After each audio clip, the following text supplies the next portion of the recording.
নিখোঁজের 25 দিনের মাথায় খোঁজ মিলল উৎসবের। স্ত্রীকে পাশে নিয়ে বিশেষ বার্তা দিলেন পরিচালক। গত 2রা এপ্রিল দুপুর থেকেই নিখোঁজ ছিলেন টলিউড পরিচালক উৎসব মুখার্জি। আনন্দপুর থানায় নিখোঁজের অভিযোগ দায়ের করেছিলেন তার স্ত্রী মৌপিয়া। সংবাদপত্রেও নিরুদ্দেশ বিজ্ঞপ্তি দেওয়া হয়েছিল।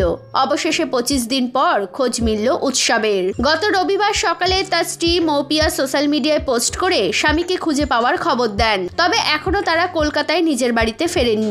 জানা গিয়েছে দিল্লিতে এক বন্ধুর বাড়িতেই রয়েছেন উৎসব। ইতিমধ্যেই মৌপিয়া সেখানে গিয়েছেন স্বামীকে ফিরিয়ে আনতে। আর এবার স্ত্রীর সঙ্গে একটি ছবি পোস্ট করলেন উৎসব নিজেই। পোস্টে তিনি লিখেছেন, নমস্কার, আমি উৎসব। আমি এখন আমার স্ত্রীর সঙ্গে দিল্লিতে আছি এবং ভালো আছি। আমি জানি আপনারা সবাই অত্যন্ত চিন্তিত ছিলেন এবং তার জন্য আমি আপনাদের সকলের কাছে সত্যিই কৃতজ্ঞ। তবে আমি এটাও বলতে চাই যে এমন একটি পরিস্থিতি তৈরি করা আমার উদ্দেশ্য ছিল না, যা এত উদ্বেগের কারণ হয়েছে। কিন্তু জীবন মাঝে মাঝে অপ্রত্যাশিত মোড় নেয়। আমি সত্যিই দুঃখিত।